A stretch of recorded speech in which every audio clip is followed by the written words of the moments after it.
오늘도 우리 사는 이야기 찾아주셔서 감사합니다.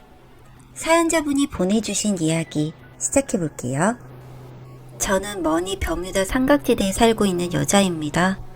머니 버뮤다 삼각지대가 무엇인지 아마도 궁금해 하시겠죠? 앞으로 제 이야기를 들으시면 알게 되실 거예요. 제 입장에선 참 슬픈 이야기거든요.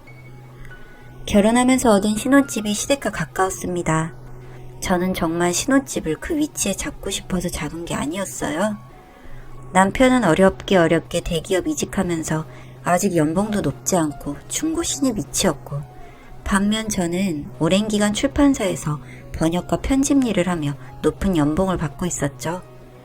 경제적으로 좀 더 여유가 있는 제가 처음에는 집을 하겠다고 했으나 남편이 굳이 본인이 집을 하겠다고 하더군요. 남자가 집 해오는 거라며 가짜는 자존심을 부려가며 구해온 곳이 세상에나 시댁 옆 그곳이더라고요. 저는 처음엔 다른 곳으로 정하자며 남자 여자가 어디 있느냐, 여건 되는 사람이 하는 거고 조건도 좋고 회사랑 더 가깝고 살기 편한 곳이 더 좋은 거 아니냐고 하면서 회유도 해보고 달래도 보고 둘이서 해결해 보려고 했어요. 그런데 요놈의 가벼운 조동이 남편 고민이랍시고 시누이들에게 쪼르르 상담을 했나봐요.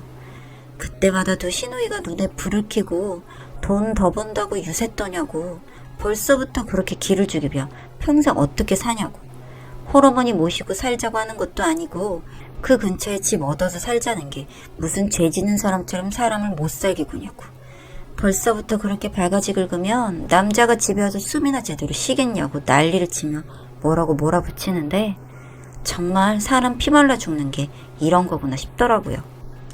어차피 매매도 아니고 전세, 길어야 2년이다 시작부터 얼굴 붉히지 말자, 같이 사는 것도 아닌데 뭐? 하며 시댁이 가까운 것 빼곤 다른 게 크게 불편할 게 없으니 조금만 참자 하고 남편 결정에 따르고 그 집으로 결정하게 되었습니다. 그런데 신혼여행에서 돌아와서 첫 시댁에 방문하는 날, 저는 진짜 놀라지 않을 수 없었어요. 집에 들어서서 신발 벗고 거실에 선 순간 나란히 앉아있는 세 모녀. 시어머니를 가운데 두고 좌측엔 둘째, 우측엔 첫째. 드라마처럼 저라고 그런 거 없었어요. 시댁으로 걸어가며 혹시나 실수할까봐 공수하는 손 위치, 절하는 방법 검색해보고 갔는데 No, 절 따윈 중요하지 않았죠. 돈 잘 버는 며느리가 사온 선물 좀 보잡시며 들고 온 쇼핑백과 선물 보따리를 낚아채듯 집어가는 둘째 시누이. 앉아보라는 소리도 없이 제가 들고 온 선물을 마구잡이로 풀어헤치더라고요. 나름 정말 고민하고 고민해서 사온 선물들이었는데 명품백 하나 없다며, 돈 잘 벌면 뭐하냐고, 지 몸에다 처바를 줄 알고 나눠줄 줄 모른다며 면전에 두고 욕하기 바쁜 시누이들. 솔직히 저는 시어머니께서 등짝이라도 한 대 쳐주실 줄 알았습니다. 뒤에서 말하는 것도 아니고 면전에 대고 그렇게 말하는데 혼내실 줄 알았어요. 그래서 나름 울먹이는 표정과 사슴 같은 눈망울로 시어머니를 쳐다봤죠. 하지만 시어머니께서는 정말 실망한 눈빛으로 선물들을 쳐다보시다가 이내 저를 앙칼지게 째려보시더라고요. 그 순간 알게 되었습니다. 아, 시댁은 씨댁이구나 하고요. 남편이 그제서야 누나들에게 여행 중에 와이프가 시간 쪼개서 엄마랑 누나들 생각해서 며칠을 고민해서 사온 건데 그걸 그렇게 얘기하냐고 한마디 하자 입이 대빨 나와서는 벌써부터 마누라 편든다며 삐죽삐죽거리는 시누이들. 정말 진짜 꼴보기 싫고 얼마나 얄밉던지 줬던 선물 다시 다 가져가고 싶었습니다. 그래도 첫 방문이라고 집안일은 많이 시키시진 않으시더라고요. 상 차리는 거 조금 돕고 먹는 둥 마는 둥 하는 식사 시간 끝나고 정리하는 것 좀 돕고 앉아있다 집에 돌아왔습니다. 그리고 얼마 뒤 시어머니 생신이 다가올 무렵 둘째 시누이에게 문자가 왔어요. 딱히 연락을 주고받지 않았어서 좀 의아했죠. 내용이 이상했습니다. 핸드백 사진 한 장과 함께 계좌번호와 150만원. 다른 설명 없이 계좌와 금액? 이해를 할 수 없어서 신우에게 전화를 걸어 무슨 내용인지 물었어요. 곧 엄마 생일이라 큰언니랑 내가 선물은 이미 샀다고. 하나뿐인 아들 결혼시켰는데 백 하나도 선물 못 받은 게 말이 되냐고. 혼자 다 내라고 하면 부담스러울 것 같아서 우리가 옳게 생각해서 일부만 내라고 결정했다고. 금액이랑 같이 계좌 문자에 찍었으니까 그냥 입금하면 된다고 하고 끊어버리더라고요. 전화가 끊어지고 핸드폰을 손에 쥐고 톡톡 화면을 치며 멍하게 앉아 있었어요. 이게 뭐지? 지금 내가 무슨 얘기를 들은 거지? 신용 사기인가? 하는 생각도 들고 별의별 생각이 다 들더라고요. 그래도 혼수로도 뭐 백이나 그런 고가의 명품을 해드린 건 아니기에 그래 이번에 해드린다 생각하지 뭐 하고 입금을 하고 핸드폰을 내려놓고 업무를 보려고 하는 찰나 핸드폰 화면이 꺼지기 전 다가온 직원이 신우이가 보는 핸드백 사진을 봤나봐요. 지난 시즌 제품 사시려고 그러는 거냐며 신상 나왔는데 사실 거면 신상 사시라고 하더라고요. 관심 없던 핸드백이라서 사진을 자세히 보지도 않았을 뿐더러 그게 얼마짜리인지도 관심이 없었는데 갑자기 궁금해지더라고요. 그래서 직원에게 넌지시 가방이 얼마인지 물어봤어요. 고가 명품까지는 아니고 이번 신상이 150 정도인데 사진 속 제품은 재작년 제품이니까 아마 할인이 많이 들어갔을 거라고. 아울렛에 가도 살 수 있을 거라고 하며 자리로 돌아가는 직원. 오 마이 갓. 하늘이 노래지면서 이게 뭔 소린가 싶더라고요. 퇴근하고 사무실을 나와 지하 주차장으로 가면서 고민을 많이 했습니다. 설마 직원이 사진으로 봐서 뭔가 착각한 거겠지. 그렇겠지 하면서도 찝찝한 이 마음. 어느새 저도 모르게 내비 목적지를 아울렛으로 설정하고 있었습니다. 평일 저녁이라 아울렛은 한산했고 저는 빠른 걸음으로 아울렛을 걸어다니며 가방 매장만 둘러보고 있었어요. 그 가방을 찾는데 오래 걸리지 않았습니다. 아울렛 1층 중앙, 멋있게 진열되어 있는 문지의 그 핸드백. 그 핸드백을 쳐다보고 있으니 점원이 다가와서 재작년에 출시된 제품이긴 하지만 아직까지도 인기가 많다며 출시됐을 때보다 30% 저렴한 가격에 디자인도 클래식하고 블라블라블라 하며 떠들더군요. 점원의 말은 들리지도 않고 제 눈엔 30% 할인 표시. 막상 직원의 말이 사실인 게 증명이 되니까 찾아오지 말걸 하는 후회도 되다가 이걸 알아서 화는 나는데 또 따질 순 없고 치사하게 내가 이거 가격 찾아봤는데 그 가격 아니던데요 할 수 없고 답답한 마음만 커졌습니다. 진짜 뒤통수를 크게 맞은 것 같은 느낌이 들었어요. 사기를 당해도 크게 당한 게 분명했고 남도 아니고 가족에게 사기를 당한 것이니 이 기분을 어떻게 표현할 수가 없더라고요. 누구한테 말하기도 창피하고 멍청한 나한테도 화가 나고 분해서 온몸이 부들부들 떨리고 짜증은 머리 끝까지 나고 약 올라서 승질이 뻗치고 밤새 잠 한숨 못 자고 이불킥을 하며 뒤척뒤척 거리고 있으니 참다 못한 남편이 물어보더라고요. 도대체 무슨 일이 있길래 이러냐고. 참 빨리도 물어보더라고요. 미련한 남편 같으니라고. 남편한테 솔직히 말을 하자니 집 문제 때문에 싸웠을 때가 생각나서 어차피 얘기해봐야 필터링 안 된 상태로 그대로 시누이들에게 전달될 테고 그 뒷감당은 내가 다 떠맡아 하는데 괜히 말해봐야 뭐하나 싶어 물어보는 남편을 발로 밀어서 침대 밑으로 떨어뜨려 버리고 속았던 나를 탓하며 머리를 팡팡 치며 이불을 뒤집어 쓴 채로 돌아 누웠습니다. 그날 밤 저는 끝내 억울함에 잠들지 못했습니다. 정말 억울했거든요. 시어머니 생신날 저녁 모임, 큰 시누이, 둘째 시누이의 가족 남편과 아들, 시어머니 온 가족이 모인 자리에 시어머님은 그 문제 핸드백을 가지고 나오시지 않았어요. 내가 사기당한 그 핸드백. 돈은 돈대로 내고 왜 내가 산 거 실물도 못 보는 것인가. 150이나 냈는데 아직까지 실제로 본 적 없는 핸드백, 징후 핸드백은 도대체 언제쯤 볼 수 있단 말인가. 식사를 하고 있는데 저는 도저히 더 이상 가만히 있을 수 없었어요. 시어머니께 질문했습니다. 어머니, 시누이들과 함께 선물로 준비한 핸드백 마음에 들지 않으셨어요? 오늘 그 가방 들고 나오실 줄 알았는데 왜 안 들고 나오셨어요? 저도 실물로 보고 싶었는데 라고요. 질문이 끝나자마자 큰 시누이는 먹던 음식이 목에 걸렸는지 콜록거리고 작은 시누이는 음식을 집던 중 차마 내려놓지도 못하고 젓가락에 잡채를 끼우고 양파를 휘 저어서 식탁 여기저기 흩뿌리더군요. 당황한 채 벌떡 일어나 시누이를 쳐보고 있으니까 작은 신우이가 시어머니 대신 대답하더라고요. 그 가방 사서 줬는데 엄마 스타일이 아니어서 엄마가 원하는 걸로 바꿨어. 가방은 집에 있고. 며느리가 사준 첫 선물이라고 아까워서 들고 다니지도 못하겠다고 장 속에 꼭꼭 숨겨두셨대. 라고 뭐 말도 안 되는 소리로 대충 얼버무리는 겁니다. 그러면서 급히 다른 얘기를 꺼내며 대화 주제를 바꿔버리더라고요.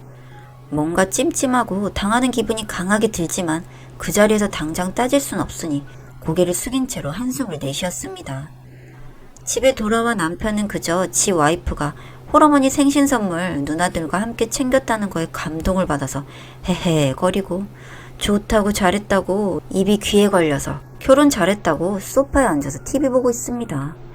그러다가 날이 부쩍 쌀쌀해지고 최근 일이 서로 바빠 주말도 없이 일만 하던 중에 드디어 저희는 같이 쉬는 주말이 찾아왔어요. 아무 생각 없이 일하면서 뻐근해진 몸이나 풀고자 싶어서 온천 여행을 계획했고 오랜만에 둘이 함께 온천 여행을 1박 2일로 다녀왔습니다. SNS에 여행 사진을 올린 게 화근이 되었을까요? 여행을 다녀온 후 시누이들의 불편 어린 연락들이 밤낮 가리지 않고 툭툭 잊을만 하면 한 번씩 오더라고요. 나이 드신 시어머니 생각은 나지 않았냐고, 둘이서만 여행 가니까 좋았냐고, 가족들이랑 함께 갈 생각은 하지 못했냐고, 멀리 사는 사람들도 아니고 걸어서 코앞인데 한 번쯤 물어볼 수 있었던 거 아니냐고, 어쩜 그렇게 매정하게 둘이서 몰래 다녀올 수가 있냐고. 일일이 다 대답하기도 그렇고 그냥 아무 생각 없이 다음에 한번 같이 다녀오자고 말씀드렸습니다. 다음날 큰 시누이로부터 문자가 왔어요. 아무런 말도 없이 링크 하나, 풀빌라 펜션 링크 하나, 그리고 몇 시간 뒤 둘째 시누이로부터 영수증이 첨부된 메시지가 왔어요. 장은 우리가 봤어. 이건 우리 돈으로 계산 다 했어. 올케는 큰언니가 받은 풀빌라 예약해 1박 2일. 저희 일정이나 그런 건 안중에도 없어도 이미 다 계획됐고 결정났어요. 다음에 한번 같이 다녀오자고 했다고. 그걸로 저희 의견은 반영된 건가 보더라고요. 남편에게 연락해서 상황을 설명했어요. 그때 그렇게 말씀드렸는데 이렇게 추진을 하셨다. 어쩌면 좋냐 했는데 그냥 주말에 어차피 스케줄도 없었는데 다녀오자고 하는 겁니다. 자기가 예약하겠다고 링크 달라고 하더라고요. 제가 돈 내기 싫어서 지한테 연락한 줄 아는 건가요? 그런 거 아니라고 갑자기 이러는 게 어딨냐 해봤지만 제가 가자고 했다고 하지 않았냐고, 그런 말을 뭐하러 했냐고 되려 남편이 뭐라고 하는 겁니다. 진짜 할 말이 없더라고요. 그래, 그런 말을 한 내가 미친 거다 하고 말았습니다. 그렇게 저는 업무보다 더 버겁고 시집안간 노처녀 큰 시누이 뒷바라지하랴 작은 시누이네 가족들과 어색하게 시간 보내랴 더 스트레스 받는 주말을 보내고 쉬지도 못하고 돌아왔습니다.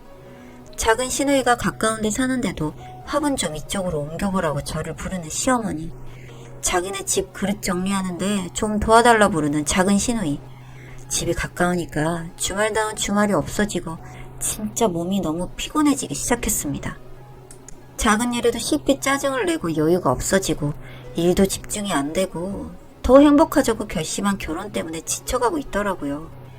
근무 기간 내 월차도 연차도 잘 사용하지 않았지만 일주일 휴가를 내고 휴식을 취하기로 결정했어요. 휴가 이튿날 큰 시누이에게 전화가 왔어요. 요즘 회사 일로 스트레스가 많아서 휴가 냈다고 들었다고. 젊은 여자들끼리 분위기 좋은 프랑스 레스토랑 같은 곳 가서 밥 먹고 기분 전환하며 스트레스 풀자면서요. 신우들 만나면 스트레스가 더 쌓이는데 신우들끼리만 만나서 식사라니. 몸 상태가 그렇게 좋지 않아서 이따 상태 보고 연락드리겠다고 핑계를 대고 그냥 끊었습니다. 하지만 역시나 저희 의견 따윈 없는 추진력만 좋은 신우들. 연락드리겠다는 저의 말은 무시한 채 열심히도 알아봤는지 아니면 휴가를 낸다고 했을 때부터 준비한 건지 예약에 필수인 맛집을 용케도 3자리를 예약을 해서 가게 지도와 예약 시간 7시라며 가게 앞에서 보자고 메시지를 보내더라고요. 약속 시간 7시 10분 전 큰 신우가 전화를 했습니다. 아무렇지 않게 전화를 받아 잠들었다가 좀 전에 일어났다고 조금 늦을 것 같다고 했습니다. 신우들은 벌써 도착한 건지 천천히 준비하고 오라고 하더라고요. 7시 10분 언제 오냐는 신우의 문자에 먼저들 식사하시라고 답장했습니다. 그 후로 10분씩 번갈아가며 문자에 대는 신우이들 묵묵히 답장하지 않고 쳐다보고만 있었습니다. 그리고 노트북으로 그 식당을 검색해봤습니다. 제일 저렴한 코스가 1인분에 35만원. 고급 프랑스 레스토랑이더군요. 더 가기 싫어졌습니다. 가지 못할 정당한 핑계가 필요했어요. 그래서 엄마에게 전화를 했습니다.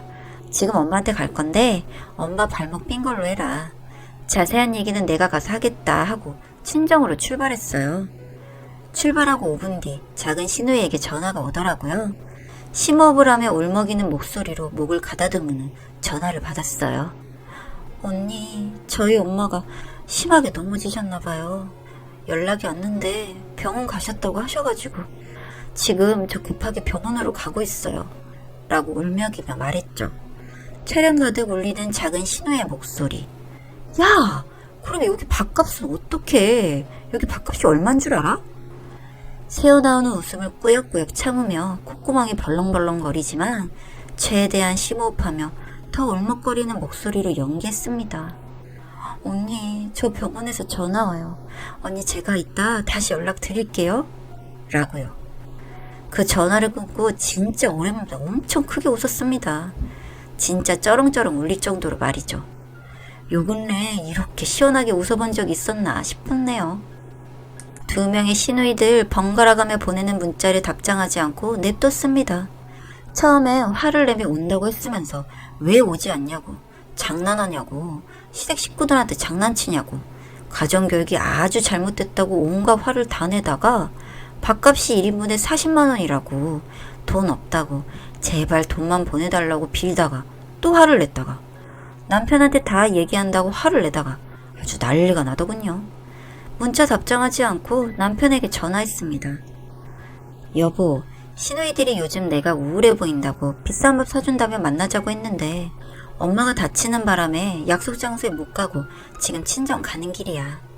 내가 병원 가보고 다시 연락할 테니 너무 걱정하지 말고 있어. 그리고 형님들께 다음에 맛있는 거 사달라고 마음 써주셔서 감사하다고 꼭 좀 전해줘. 알겠지? 라고 말해놓고는 폰은 꺼버렸습니다. 그렇게 신나게 운전해서 친정에 도착을 했는데 친정엄마는 큰일 난 줄 알고 혼자서 발 동동 구르며 걱정하고 계셨더라고요. 그래서 시누이들이 밥 먹자는 거 도망칠 핑계가 필요했다고 얘기했더니 등짝 한 대 맞고 잔소리 조금 듣고 욕도 조금 듣고요. 오랜만에 진짜 푹 자고 다음날 일어나서 핸드폰 컸더니 남편한테 문자가 와 있더라고요. 연락 좀 달라고 그래서 전화했더니 한숨부터 크게 쉬더라고요. 또 시누이들이 무슨 얘기를 어떻게 했길래 이러나 싶어 심장이 덜컥 내려앉더군요.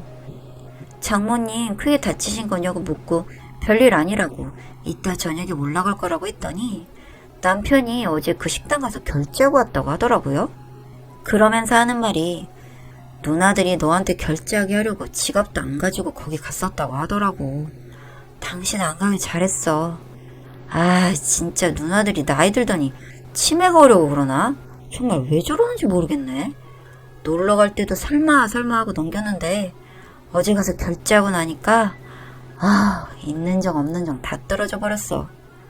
그런데 왜 그 돈을 당신이 결제를 했어? 우리가 밥 먹은 것도 아닌데?